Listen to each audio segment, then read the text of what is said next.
घुटना, कंधा या कमर, चाहे जैसा हो दर्द, डॉक्टर ऑर्थो आपको देता है दर्द से पूरी आजादी, एक भरपूर जिंदगी।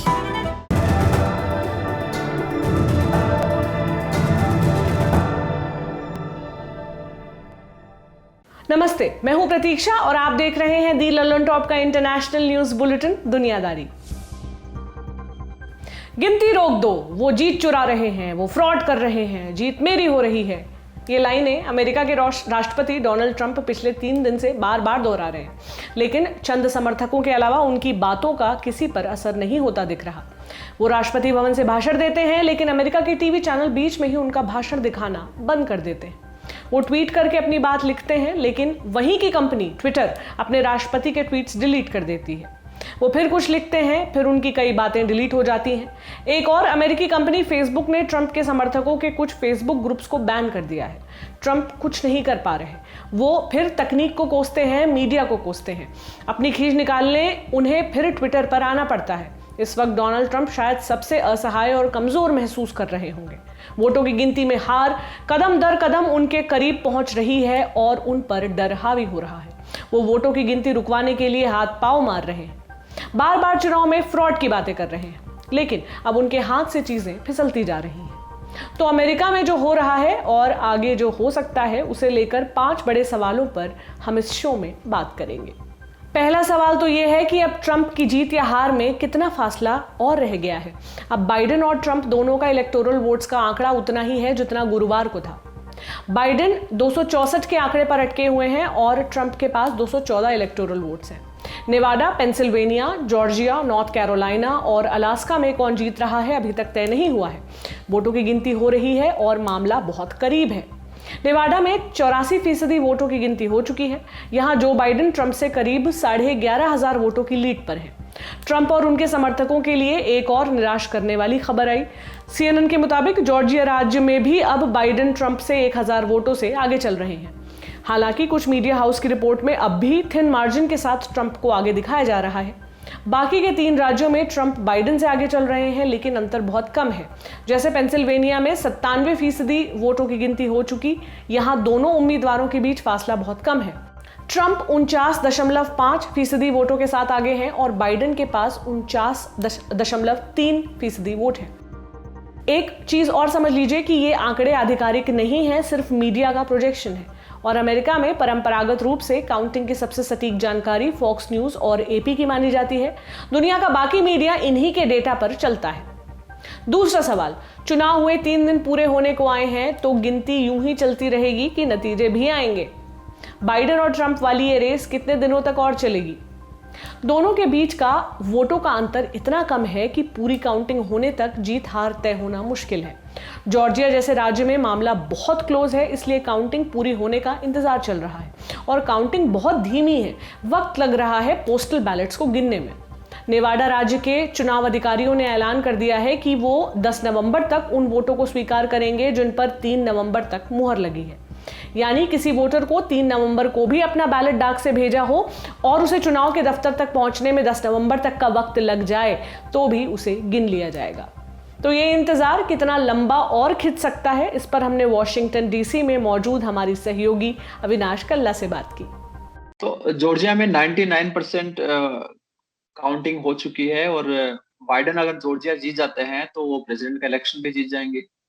तो अभी 1% की काउंटिंग होने में या फिर बाकी जो ओवरऑल रिजल्ट आने में बाइडेन को 270 हासिल करने में कितना टाइम आपके हिसाब से अभी प्रेसिडेंट कौन होगा अमेरिका का ये तय होने में लगेगा?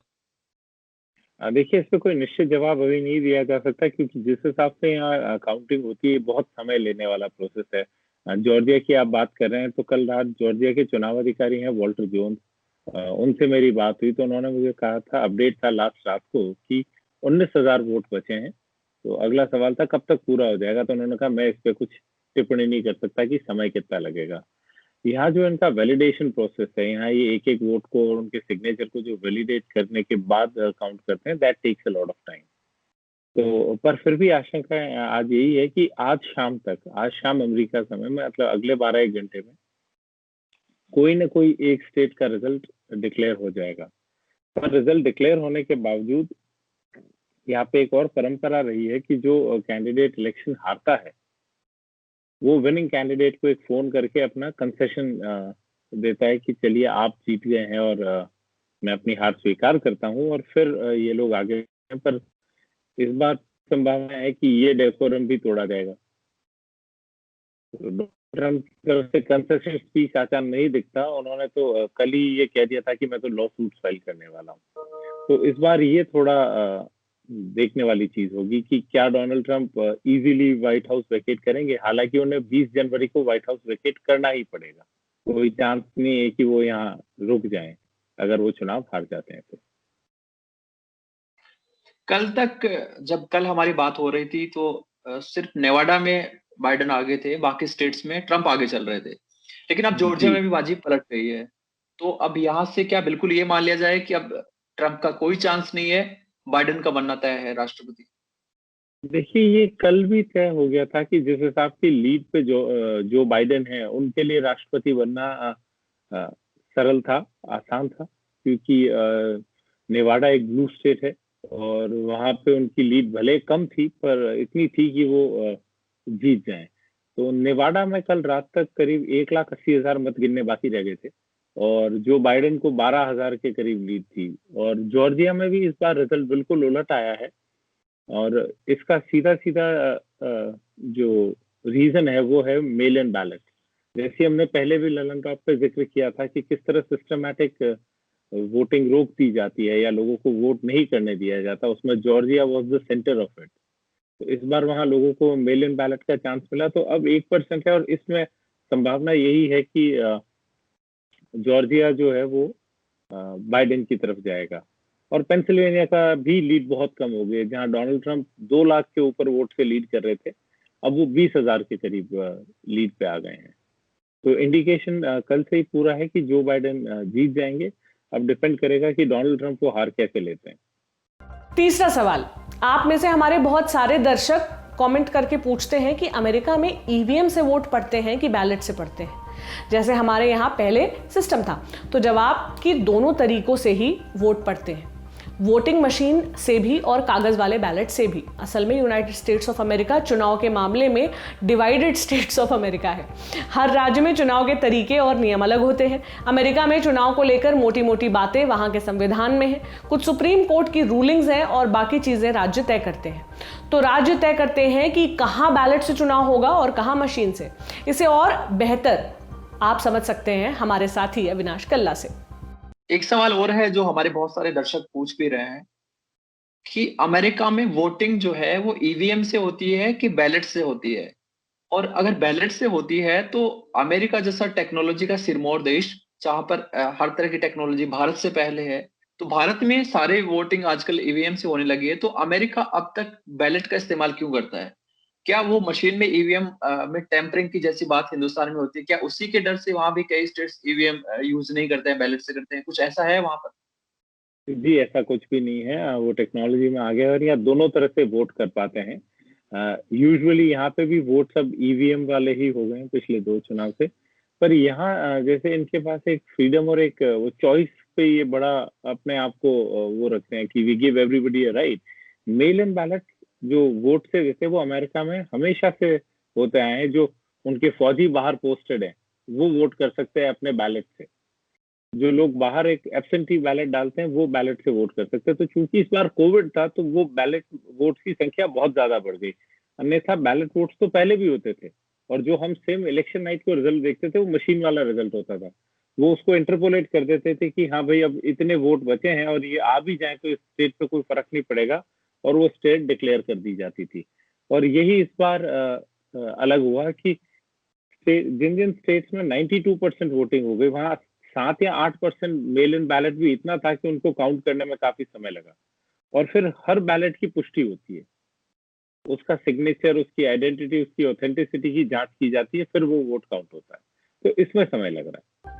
चौथा सवाल, अगर ट्रंप हार जाते हैं और वो नतीजों को स्वीकार नहीं करते हैं तो क्या ट्रंप के समर्थक अमेरिका में हिंसा भड़का सकते हैं?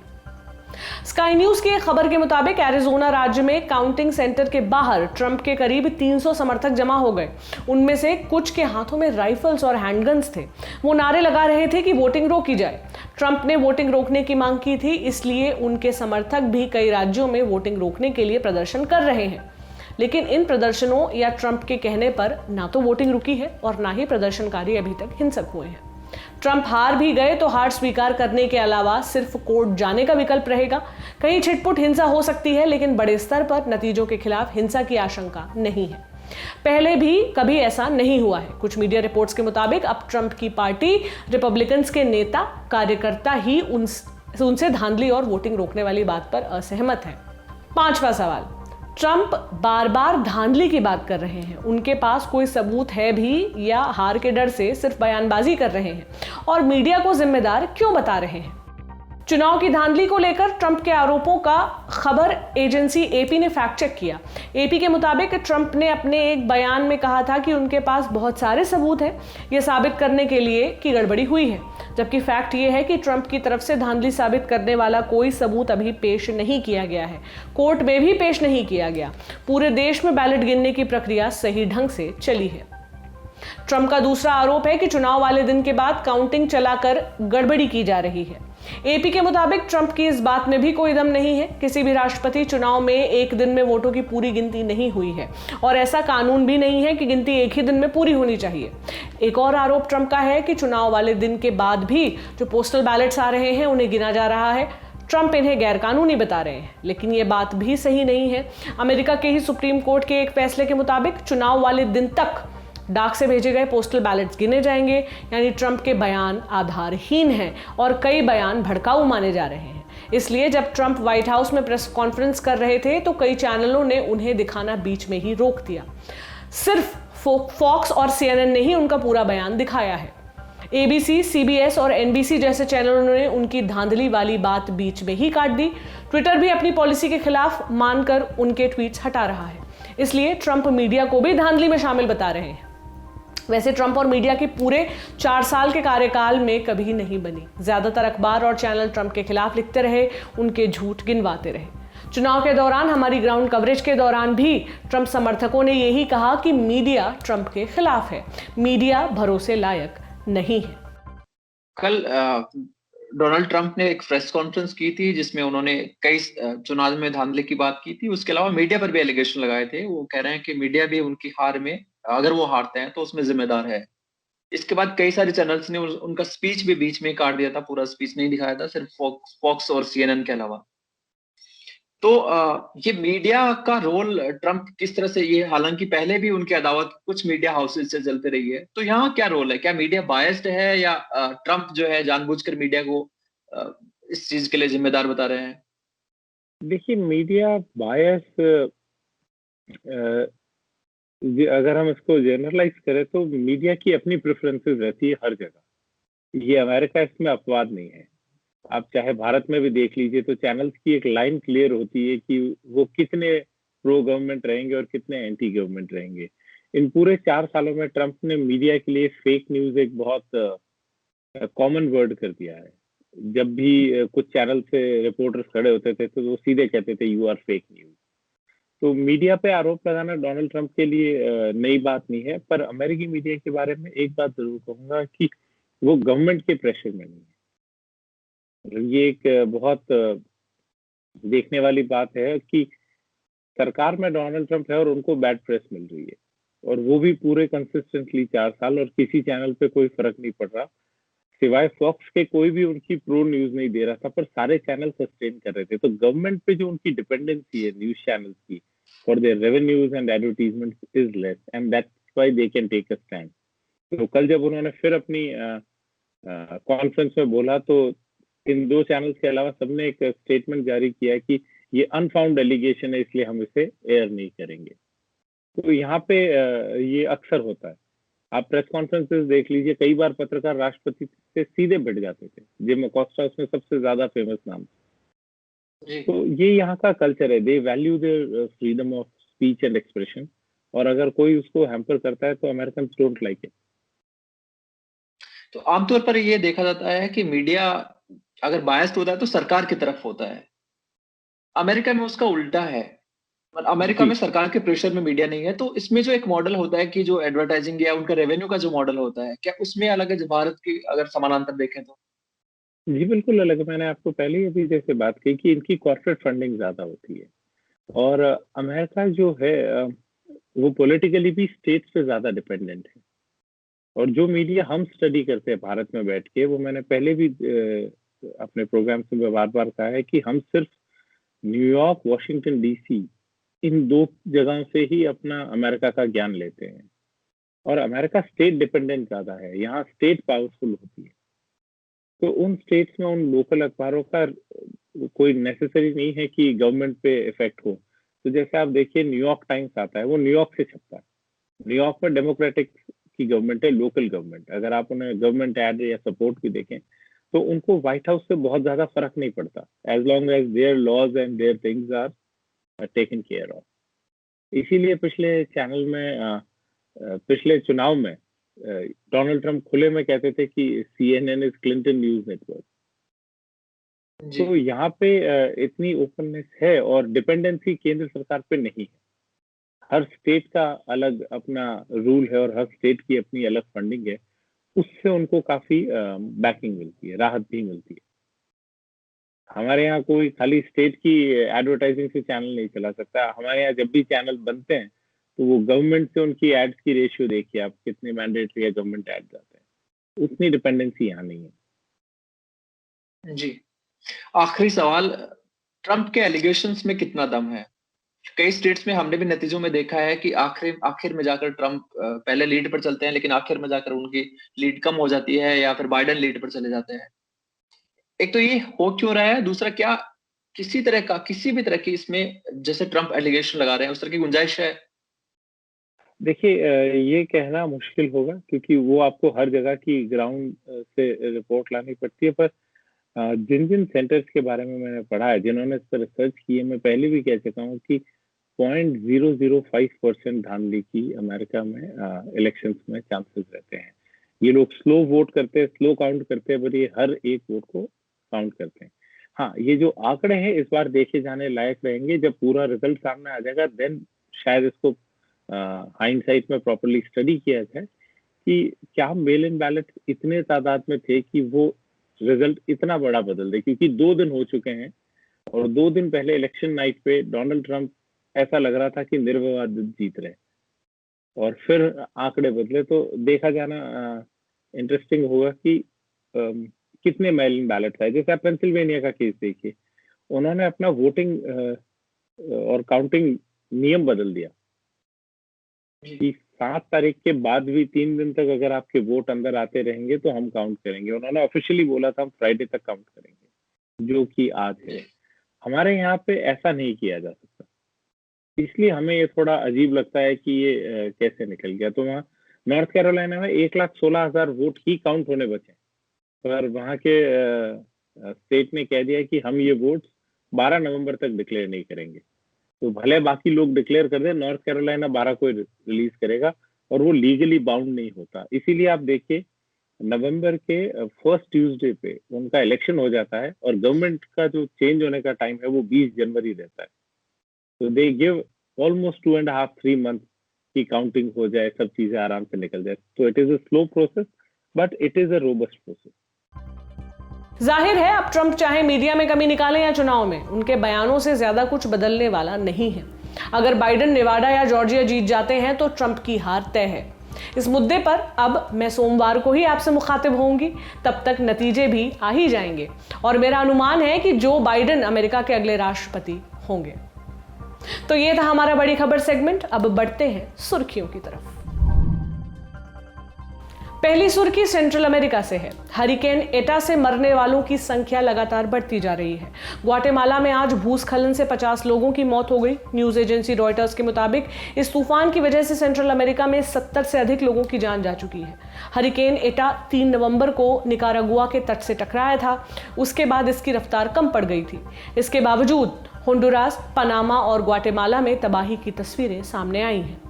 अगले कुछ दिनों में क्यूबा और फ्लोरिडा में भारी बारिश की आशंका जताई गई है। दूसरी सुर्खी इथियोपिया से है। केंद्र और टिग्रे प्रांत के बीच चल रहे झगड़े के बीच सेना को टिग्रे की सीमा पर इकट्ठा होने का आदेश दिया गया है। शुक्रवार को प्रधानमंत्री एबी अहमद ने ट्वीट कर कहा कि यह मिलिट्री ऑपरेशन कानून का राज लौटाने के लिए चलाया जा रहा है। उन्होंने बताया कि प्रांतीय सरकार से सुलह की कोशिशें फेल हो चुकी हैं। पीएम का ट्वीट टिग्रे सरकार के उस बयान के बाद आया है जिसमें कहा गया कि नॉर्दर्न कमांड के सारे हथियार उनके कब्जे में हैं। इस बीच यूनाइटेड नेशंस के सेक्रेटरी जनरल अंतोनियो गुतेरेस ने पूरे मामले पर चिंता जताई है। उन्होंने तनाव खत्म करने और बातचीत के जरिए मसले सुलझाने की अपील की है। आज की तीसरी सुर्खी न्यूजीलैंड से है। जेसिंडा आर्डर्न ने लगातार दूसरी बार प्रधानमंत्री पद की शपथ ले ली है। उनके साथ कैबिनेट के 20 मंत्रियों ने भी शपथ ली। यह समारोह राजधानी वेलिंगटन के गवर्नमेंट हाउस में आयोजित किया गया। जेसिंडा की कैबिनेट में महिलाओं और स्थानीय माओरी जनजाति को पर्याप्त रिप्रेजेंटेशन मिला है। न्यूजीलैंड में 17 अक्टूबर को चुनाव हुए थे। जेसिंडा आर्डर्न की लेबर पार्टी को 50% से अधिक वोट मिले। 120 सीटों वाली संसद में उनकी पार्टी ने 65 सीटें जीती। कोविड-19 से निपटने में उनकी सरकार की सफलता इस जीत की बड़ी वजह मानी जा रही है।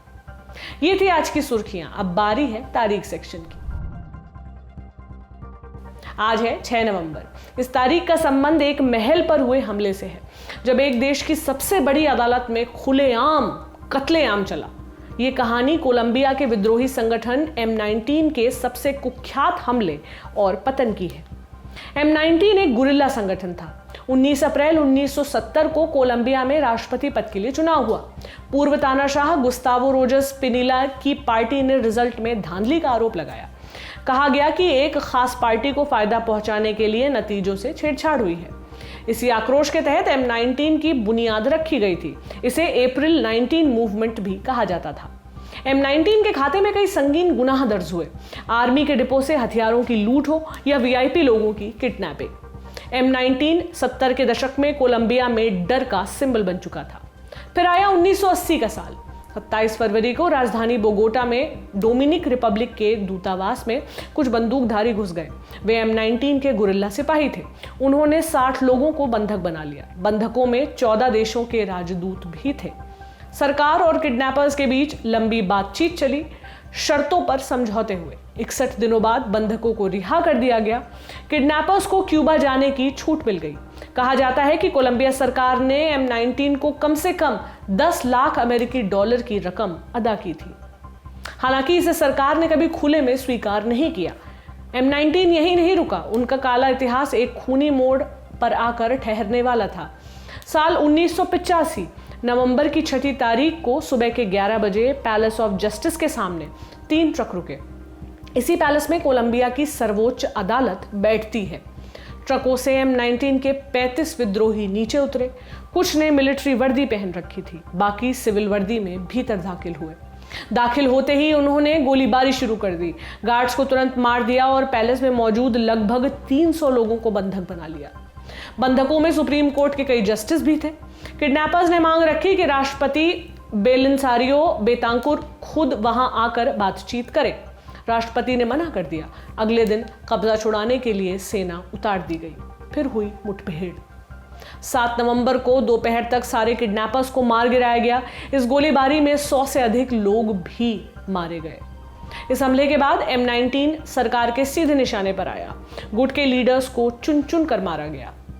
आखिरकार मार्च 1990 में M19 ने हथियार डाल दिए। ये था आज का दुनियादारी शो। चलते चलते विश्व कविता में आज दुन्या मिखाइल की कविता। दुन्या इराक से हैं और फिलहाल अमेरिका में रहती हैं। इराक के एक सीरियन परिवार में जन्मी मिखाइल ने यूनिवर्सिटी ऑफ बगदाद से अपना BA कंप्लीट किया। इसके बाद कुछ साल उन्होंने द बगदाद ऑब्जर्वर नाम के अंग्रेजी अखबार में पत्रकार का काम किया। साथ ही साथ मिखाइल वहां साहित्य से जुड़े सेक्शन की एडिटर भी थी। उन्होंने मुखर होकर सद्दाम हुसैन की सरकार के खिलाफ लिखा, जिसकी वजह से उन्हें इराक की अथॉरिटीज ने परेशान करना शुरू कर दिया। इन सबसे तंग होकर 1996 में मिखाइल को इराक छोड़ना पड़ा। पहले वो कुछ वक्त के लिए जॉर्डन गई और फिर उन्होंने अमेरिका में शरण ली। जल्द ही उन्हें अमेरिकी सरकार ने नागरिकता प्रदान कर दी। मिखाइल ने वहीं शादी की और एक बेटी की मां भी बनी। 2001 में दुन्या मिखाइल को United Nations human rights award से नवाजा गया। आइए सुनते हैं कविता जिसका अनुवाद किया है राजेश चंद्र ने। पृथ्वी इतनी साधारण है कि आप एक आंसू या एक हंसी के साथ उसकी कैफियत जान सकते हैं। पृथ्वी इतनी जटिल है कि उसकी कैफियत जानने के लिए आपको एक आंसू या एक हंसी की जरूरत पड़ सकती है।